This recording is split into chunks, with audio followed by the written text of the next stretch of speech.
ঈদে গিফট দিতে হয়, তাই না? ঈদ সালামি দিতে হয়। এটা আমাকে কয়েকজন ফোন করে বলছেন, কয়েকজন। তা আমি বিনয়ের সাথে বললাম, একটা হিসাব দিলাম, আচ্ছা আমাদের নির্বাচনী কর্মী কমপক্ষে 3000 ছিল, 3000-এরও বেশি, আমি 3000 ধরলাম। 3000 নির্বাচনী কর্মীকে 1000 করে দিলে কত লাগে? 30 লাখ। আচ্ছা, কারণ আমার মতো একজন অসহায় মানুষ এই 30 লাখ যদি দিতে যাই, তাহলে আমার বাড়িটা বিক্রি করতে হবে, নাহলে গাড়িটা বিক্রি করতে হবে। পরে উনি বললেন যে এইভাবে তো চিন্তা করি নাই, আমরা চিন্তা করছি যে এখানে তো ফান্ড থাকতে পারে। হ্যাঁ, ফান্ড তো থাকতেই পারে। এই যে আমরা যত সামান্য যতটুকুই আছে, কারণ আমি যদি নির্দেশ দিই যে ঠিক আছে অমুক ফান্ডের থেকে ওই এলজিডি আছে, এডিপি আছে, অমুক আছে, এখান থেকে এই 10-20 লাখ টাকা একটু ম্যানেজ করে দেন, কি দিবে না অফিসাররা? দিবে তো? আমার মনে হয় না করার কথা না, খুশি মনে দিয়ে দিবে। অনেকে অতীতে নাকি এইভাবে হয়েছে। এখন আমি এটা দিয়ে দিলাম, অথবা অনেক এখানে আবার অন্যভাবে নিয়েন না বিষয়টা, অনেক সুযোগ আছে যে সুযোগগুলো নানান ভাবে এসে হাজির হয়। কেউ ব্ল্যাঙ্ক চেক দিতে চায়, কেউ মানে হাদিয়া দিতে চায়, কেউ এটা দিতে চায়, সেটা দিতে চায়, এরকম অনেক সুযোগ কিন্তু অফার করে, আমাদের নেতৃবৃন্দ কেউ অফার করে। এখন আমাদের সামনে বক্তব্য নিয়েছেন আজকে অনুষ্ঠানে যিনি আমাদের মধ্যমণি, আমাদের সকলের শ্রদ্ধাভাজন ব্যক্তিত্ব, ফুলবেড়া উপজেলা যিনি মা মাটি মানুষের নেতা, গণমানুষের নেতা, আমাদের সকলের প্রাণপ্রিয় এমপি মহোদয় জনাব অধ্যক্ষ কামরুল হাসান মিলন স্যার এখন আমাদের সামনে মূল্যবান কথা নিয়ে আসছেন। এখন কথা বলছেন অধ্যক্ষ কামরুল হাসান মিলন স্যার।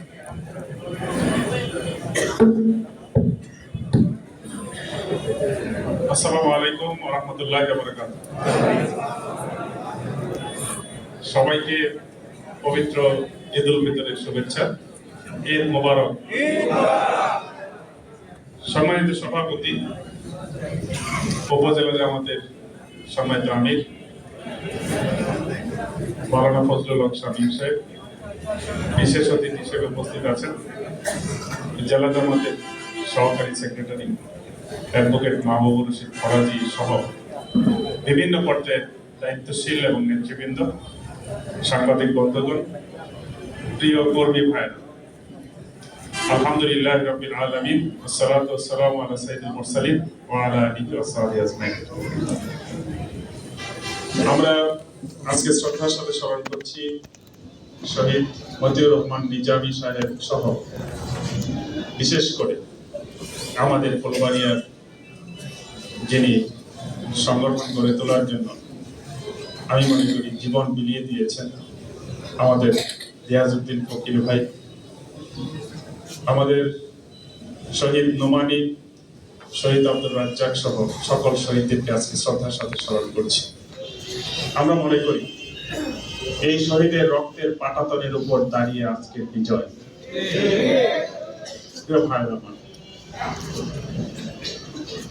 আমি যে বক্তৃতা আসলে দিতে চাইছিলাম, সেই বক্তৃতা আমাদের জিহাদ রায়হান এবং হাবিবুল্লাহ মেজবা যে গান, সেখানে মোটামুটি চলে আসছে। তারপরও আমি আপনাদের উদ্দেশ্যে কয়েকটি দৃষ্টি আকর্ষণ করতে চাই।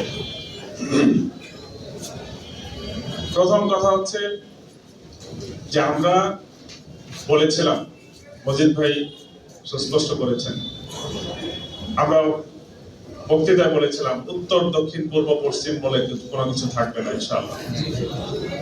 জনগণ কিন্তু আপনাদের সেই কথার উত্তর দিয়েছে ভোটের মাধ্যমে। আপনি দেখেন যে ভোটের ক্ষেত্রে উত্তর দক্ষিণ পূর্ব পশ্চিম ছিল না। এই এনায়েতপুরে সেই একেবারে প্রান্তিক অঞ্চল, ভবানীপুরের সেই অঞ্চল, আসিমের সেই জঙ্গলবাড়ি, সমস্ত অঞ্চল থেকে আপনারা যেভাবে ভোট পেয়েছেন, এই ভোট পাওয়া এটা প্রমাণ করে যে দুনিয়ার সমস্ত যোগ্যতা, দুনিয়ার সমস্ত সাজ সরঞ্জাম, উপায় উপকরণ, এইগুলো চাইতেও আল্লাহর সাহায্য হচ্ছে সবচেয়ে বেশি।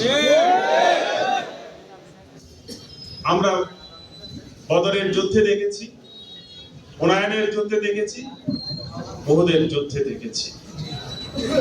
সমস্ত যুদ্ধগুলো পর্যালোচনা সেটা হচ্ছে যে দুনিয়ার উপায় উপকরণ যোগ্যতা যদি কেউ অহংকারী আমরা হয়ে যাই, যখন যদি হয়ে যাই তাহলে ওখানে পরাজয় নিশ্চিত। এটা মনে রাখতে হবে, বিজয়ে এই বিজয় হয়েছে, কখনোই অহংকারী হওয়া যাবে না। আমার আজকে আমি কামরুল হাসান মিলন এখানে আমার সার্বিকভাবে আমার যোগ্যতায় আমি এখানে নির্বাচিত হই নাই। আমি মনে করি এটা সম্পূর্ণভাবে আল্লাহর সাহায্য ছিল এবং আপনাদের যে পরিশ্রম, প্রচেষ্টা, রক্ত ঘাম করা পরিশ্রম আমি দেখেছি। যে আপনাদের অনেকে বলেন নাই, অনেক পরিশ্রম আমরা দেখি নাই, কিন্তু একেবারে প্রান্তিক পর্যায়ে আমি দেখেছি যে আপনাদের আমি নীরবে খোঁজ নিয়ে জেনেছি যে কি পরিমাণ পরিশ্রম আপনারা করেছেন দিন রাত। এটা অকল্পনীয় আসলে। এই পরিশ্রম আপনারা কেন করেছেন এটা একটু মাথায় দিতে হবে। আমরা কি এই জন্য পরিশ্রম করেছি যে আমি নির্বাচিত হওয়ার পর, আমরা এমপি হওয়ার পর এইখানে আমরা অন্যদের মতোই ভাগ বাটোয়ারা করে এখানে খাওয়া দাওয়া করবো? এরকম মনে রাখতে হবে যে আমরা নির্বাচিত হওয়া মানে হচ্ছে আমরা একটা বোঝা, কঠিন বোঝা আমরা মাথায় নিয়েছি। এটা মনে রাখতে হবে যে আমার এই দায়িত্ব, এটা একটা আমানত। আমার এই দায়িত্ব পালনকালে একজন ব্যক্তি যদি, এই 5 লক্ষ ব্যক্তির মধ্যে একজন ব্যক্তি যদি আদালতে আখেরাতে আমাদেরকে জবাবদিহির সম্মুখীন করেন, তাহলে ওই দিন ছাড়া পাওয়ার কোনো সুযোগ থাকবে না। এই মানসিকতা নিয়ে দায়িত্ব পালন করতে হবে। 3 নাম্বার আমি যেটা বলবো,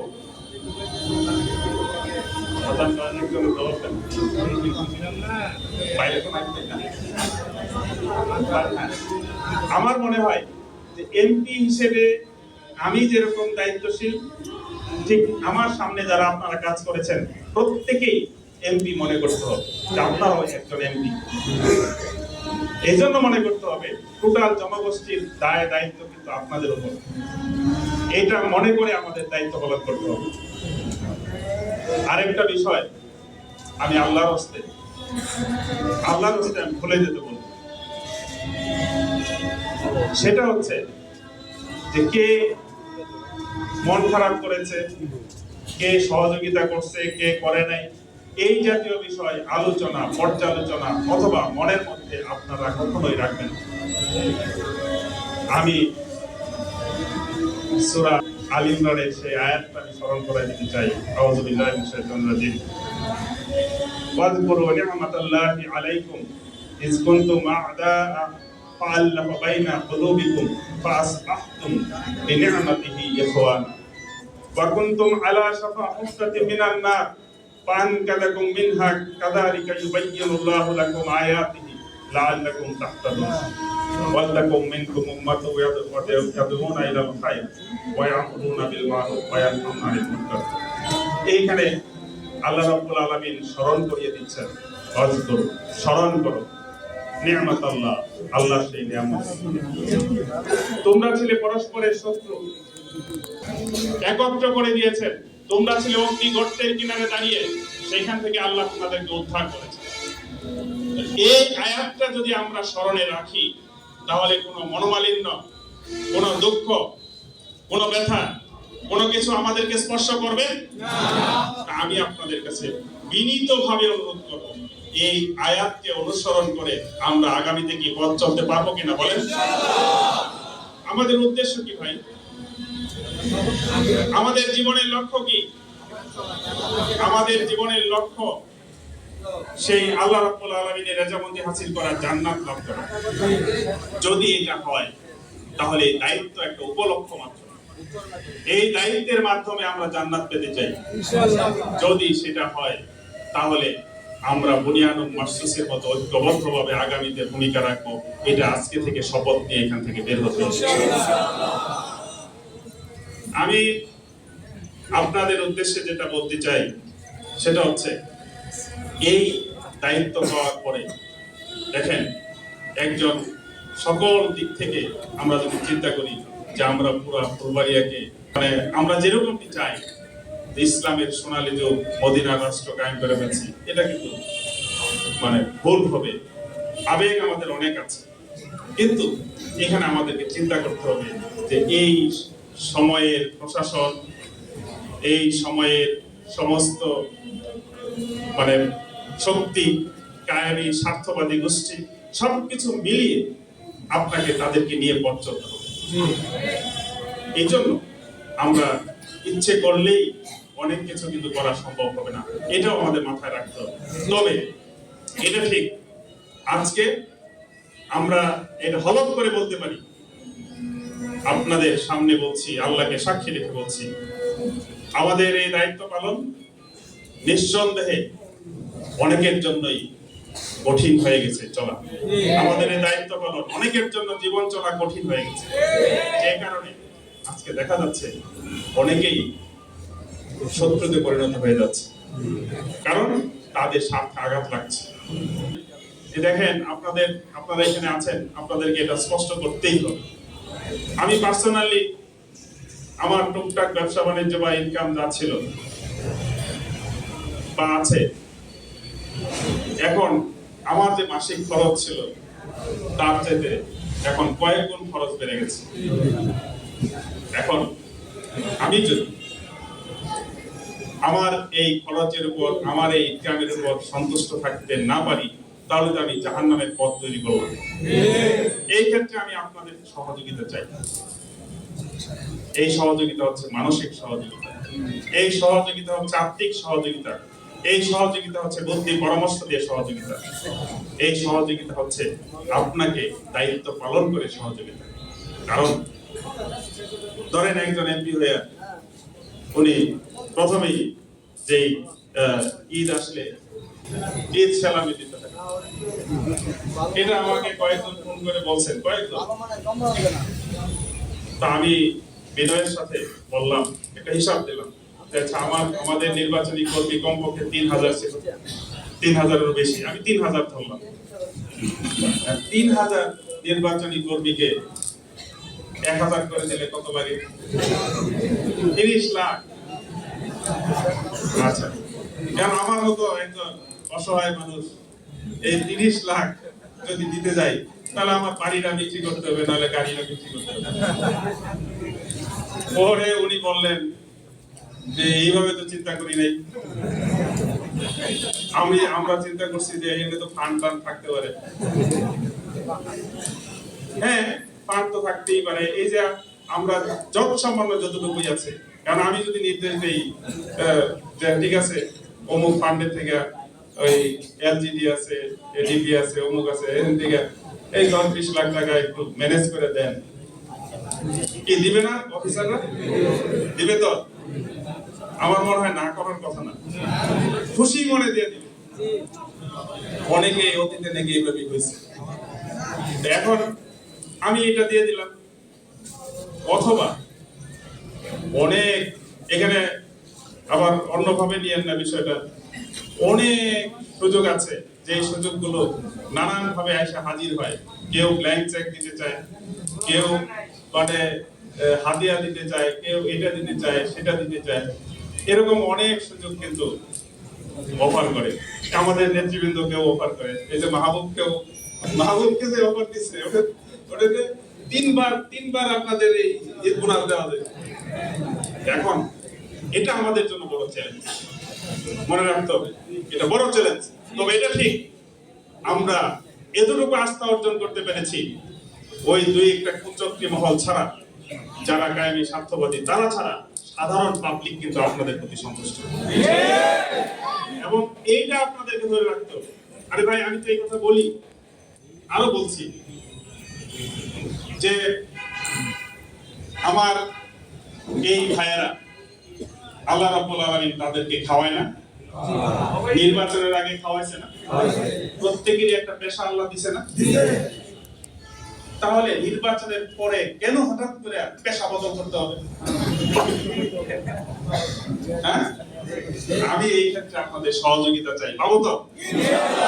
এই ক্ষেত্রে আপনাদের সহযোগিতা চাই। তবে আমি আরেকটা বিষয় আপনাদেরকে বলতে চাই, কোন বৈধ ব্যবসা যদি হয়, কোন বৈধ ব্যবসা আপনি আমি বলে দিলে হবে, অসুবিধা নাই। সেটার জন্য তো বিনিময় লাগবে না, আমি এমনি বলে দিব ইনশাআল্লাহ। তো যে কোনো, এটা শুধুমাত্র আমাদের কর্মীদের ক্ষেত্রে না, হিন্দু, বৌদ্ধ, খ্রিস্টান, আওয়ামী লীগ, বিএনপি যেই আমার কাছে আসবে প্রত্যেকের সহযোগিতা থাকবে অবারিত ইনশাআল্লাহ। সবাই হচ্ছে আমাদের জনগণ, এইখানে কাউকে ট্যাগিং দিয়ে বঞ্চিত করা হবে না ইনশাআল্লাহ। আমরা কোন দলের এমপি নই, আমি বলেছিলাম আমরা এই 5 লক্ষ মানুষের এমপি। অতএব প্রত্যেকের আমানত আমাদের কাছে, প্রত্যেকের আমানত পৌঁছে দেওয়া হবে আমাদের দায়িত্ব। এজন্য আপনারা কি এই ক্ষেত্রে আমাকে সহযোগিতা করবেন কিনা? আর যদি আমি কোন বক্র পথে পরিচালিত হই, আমি যদি কোনো ভুল করি, আমি তো মানুষ, আমাকে দেবতা তুল্য মনে করবেন না, অন্ধ আনুগত্য করবেন না, আমার প্রতি এমন ভাবে দৃষ্টিভঙ্গি পোষণ করবেন না যে মিলন সাহেব তো আমাদের নেতা এমপি, সে ভুল করতে পারে না। এইটাই কিন্তু পতনের কারণ হবে। এজন্য আমি বলবো, এই আমার যদি ভুল হয়, ভাই মনে করে আমাকে কানে কানে অবশ্যই বলবেন যে ভাই এই বিষয়টা আপনি সংশোধন হলে ভালো হয়, এই দিকটা আপনি নজর দিলে ভালো হয়, আমি অবশ্যই এটাকে অ্যাকসেপ্ট করি। আর আরেকটা বিষয় আমাদের সতর্ক থাকতে হবে, এখন যে বিষয়গুলো আমাদের সামনে আছে সেটা হচ্ছে কিছু বিষয়, যেমন আমি ধরেন এক জায়গায় গেলাম একটা প্রোগ্রামে, আমি তো এখন আপনাদের দলের শুধুমাত্র প্রোগ্রামে যাব বিষয়টা এরকম, আজকে দলের প্রোগ্রামে আসছে, কিন্তু এখানে যদি হিন্দু, বৌদ্ধ, খ্রিস্টান ঐক্য পরিষদের মন্দির আছে, এটা পরিদর্শনে যাইতে হয়, যেতে হবে না? সেই পরিদর্শনে যাওয়ার সময় তো আপনার সাথে পরামর্শ করে ওনারা এই প্রোগ্রামটা ঠিক করবে না, কিন্তু এই মনের মধ্যে এটা রাখবেন না। কারণ ওনার এই মন্দিরের একটা প্রোগ্রামে যদি আমি যাই, অথবা একটা স্কুলের প্রোগ্রামে যাই, যেমন কালকে আলামিন উচ্চ বিদ্যালয়ের একটা বর্ষপূর্তি আছে, 60 বর্ষপূর্তি, ওই কোটি জানার আমির সাহেবকে একটু নলেজ দিয়ে রাখলাম, ওখানে আমি যাচ্ছি। তো এখন এই জাতীয় স্কুলের, সামাজিক প্রতিষ্ঠানের খেলাধুলা, বিয়ে শাদী, নানান অনুষ্ঠান কিন্তু হবে। সেই অনুষ্ঠানে এমপি কে যদি দাওয়াত দেয়, সেখানে কিন্তু আমি যাবো, হয়তো যাওয়া লাগবে, ইতিমধ্যেই গিয়েছি। তো এখন যাওয়ার পথে খালার পানি করছে, আমি যাইতে পারি, খালা তো ভাই ফোন দিয়ে বলতেছে আপনি এদিকে গেলেন, গেলেন না। আমি যেটা বলবো আপনাদের কাছে, এই সহযোগিতাটুকু চাই। আপনি কোনো না কোনো ভাবে শুনলেন যে আপনার পাশে আমি গেছি, আপনার এলাকায় আমার কোনো প্রোগ্রাম আছে, আপনি কোনোভাবে জানেন নাই, কিন্তু আপনি অন্যভাবে জানছেন, আপনি দৌড়ায় যায় হাজির হবেন, সুযোগ থাকবে সবাই থেকে। এই সহযোগিতাটুকু লাগবে, তা নাহলে হবে কি, আমাদের তো হয়তো ওই সময় ওই দায়িত্বশীলের মনে নাই ওটা বলতে, অথবা আমারও বলতে মনে নাই, হ্যাঁ, এরকম কিন্তু হইতে পারে। যেমন আমি রাধাকান্দে একটা প্রোগ্রামে গেলাম, সেখানে একটা সাবেক একটা ছাত্র কল্যাণ সমিতির প্রোগ্রামে, সেখানে তো এটা জামাতের সাথে সম্পর্কিত না, কিন্তু জামাতের দায়িত্বশীলরা বা আপনারা সেখানে সুযোগ পেলেই যাওয়া উচিত, যেহেতু আপনার এমপি, আপনার হয়তো জানানো হয় নাই। এই গ্যাপগুলো কিন্তু হবে, এই গ্যাপগুলো হইলে তখন মনে মনে অনেক সময় আমরা মনোকষ্টের কারণ হয়ে যে আমরা এত কাজ করলাম, হ্যাঁ, ওনারা তো আমাদের বিপরীত কি বলে ফুটবল মার্কার ইলেকশন করছে, ওনাদের দাওয়াতে উনি গেল, আমাদেরকে দাওয়াত বাদ দিয়া, এইটা মনে করা যাবে। কারণ এখন কিন্তু আপনি ফুটবল মার্কার এমপি, ঠিক কিনা? অর্থাৎ আপনি সমস্ত দল মত সবার এমপি, কিন্তু নির্বাচিত হওয়ার পরে কিন্তু আপনি আর দাঁড়িপাল্লা শুধু না। এই জন্য এই বিষয়টা মাথায় রেখে আপনাদের সামনে বক্তব্য, যদি এটা না চলে তাহলে এই ঐক্য ধরে রাখা যাবে না। এই জনগণকে সাথে নিয়ে আমি মনে করি যে কোনো বিষয় হবে দায়িত্বশীলতার সাথে পরামর্শ করবেন নিজেরা। আরেকটা বিষয়, কোন ত্রুটি বিচ্যুতি যেটা দেখেন ফেসবুকে, আপনারা সেটা ওপেন করবেন না। অবশ্যই আমি বলবো ফেসবুকে ওপেন না করে ঘরোয়া ভাবে, ইন্টারনালি, অভ্যন্তরীণ ভাবে আপনারা এটা সমাধানের চেষ্টা করবেন, আমাকে বলবেন, দায়িত্বশীলদেরকে বলবেন, ইনশাআল্লাহ। আর সবচেয়ে বড় বিষয় হচ্ছে, আমি এখন এই যে শহীদুল্লাহ ভাই বলছেন, মজিদ ভাই বলছেন, মাহবুব বলছে, আরো অনেকেই বলছে, সাইদ ভাই বলছে যে বিজয় অর্জন করার চেয়ে বিজয় রক্ষা করা কিন্তু কঠিন, খুবই কঠিন চ্যালেঞ্জ। এই জন্য আমি মুতার যুদ্ধের কথা স্মরণ করে দিতে চাই। আমরা জানি যে এই যুদ্ধে একজন পানি যুদ্ধে আহত একজন সৈনিক সাহাবী আহত হয়ে পানি বলে চিৎকার করছিল। পানির শব্দ শুনে উনি পানি নিয়ে গেল। একজন পানি নিয়ে যাওয়ার পর যেই উনি মুখে পানি দিবেন তখন আরেকটা চিৎকার আসলো পানি বলে। তখন বলল, এই মৃত্যু পথযাত্রী ওই সাহাবী বলতেছিলেন যে আমার চাইতে মনে হয় ওনার বেশি কষ্ট হচ্ছে, পানি ওনার কাছে নিয়ে যান। ওনার কাছে যখন নিয়ে যাওয়া হলো, ওই সাহাবী পানি মুখে দিবে, এই সময় আরেকটা চিৎকার আসলো পানি। তখন বললো, আমার চাইতে বোধহয় ওনার বেশি কষ্ট হচ্ছে, আমি পানি খাওয়ার চাইতে ওনার বেশি অগ্রাধিকার, ওনার কাছে নিয়ে যান। এইভাবে করে লাস্ট পর্যন্ত যাওয়ার পর যখন পানি নিয়ে হাজির হইলো, ওই ব্যক্তি বলল, আমি অনেকক্ষণ আগে শুনেছিলাম একজন পানি বলে চিৎকার দিচ্ছে, আমার চাইতে বোধহয় তার বেশি কষ্ট হচ্ছে, তার কাছে নিয়ে যান। ওই ব্যক্তি দৌড়ায় প্রথম ব্যক্তির কাছে গেল, যায় দেখলো সে শহীদ হয়ে গেছে পানি খাওয়ার পর। দ্বিতীয় ব্যক্তির কাছে আসলো, শহীদ হয়ে গেছে। তারপরের ব্যক্তির কাছে আসলো, তিনিও শাহাদাত বরণ করেছেন। এইভাবে এক পেয়ালা পানির জন্য সবাই হাহাকার করলো, চিৎকার করলো। কেউ নিজে পানি পান করলো না, অগ্রাধিকার দেওয়ার কারণে সবাই শাহাদাতের পেয়ালা পান করেছে। এই হচ্ছে আমাদের সংগঠন, এই হচ্ছে আমাদের ইতিহাস। প্রিয় ভাই আমার, আমি সবশেষে এই কথা বলে শেষ করতে চাই, আমরা হচ্ছি সেই জাতি, আমরা হচ্ছি তাদের উত্তরসূরি, আমরা হচ্ছি নিজামী সাহেবের উত্তরসূরি, আমরা হচ্ছি মুজাহিদের উত্তরসূরি, আমরা মীর কাসেমের উত্তরসূরি, আমরা হচ্ছি সেই সাহাবীদের উত্তরসূরি। বদর, উহুদ, খন্দকে যারা রক্ত ঝরিয়েছেন, যারা মুতার যুদ্ধে জীবন দিয়েছেন, আমরা তাদের উত্তরসূরি। আমাদেরকে এই দুনিয়ার সম্পদ, লোভ, লালসা সামান্যতম সময়ের জন্য যাতে গ্রাস করতে না পারে, আমাদেরকে প্রলুব্ধ করতে না পারে। আমরা আগে যেরকম ছিলাম, আমরা পরেও সেরকম থাকতে চাই। আমাদের আচরণে, আমাদের চলাফেরায় আপনাদেরকে রিফ্লেকশন, আপনাদের দেখেই কিন্তু এমপির মূল্যায়ন করবে। আমার সামনে যারা আছেন, তারা যেইভাবে এলাকায় ভূমিকা রাখবেন, লোভহীন নির্লোভভাবে আপনারা যদি দায়িত্ব পালন করেন, তাহলে জনগণ মনে করবে আপনাদের এমপিও নির্লোভ। এজন্য আমি আপনাদেরকে সেই আহ্বান জানাতে চাই, আমরা এসেছি মানুষের সেবা দিতে, আমরা এসেছি মানুষের কল্যাণে কাজ করতে। এজন্য আমাদের দায়িত্ব হচ্ছে, দায়ীল আল্লাহর চরিত্র হচ্ছে সর্বাবস্থায় আমাদের নিজেদেরকে উজাড় করে দেওয়া, বিলিয়ে দেওয়া। আমাদের ডেস্টিনেশন হচ্ছে জান্নাত। অতএব দুনিয়ায় যত এই দায় দায়িত্ব, যত কঠিন কাজ, সবগুলো আমাদেরকে করতে হবে এবং আমাদেরকে পারতেই হবে ইনশাআল্লাহ।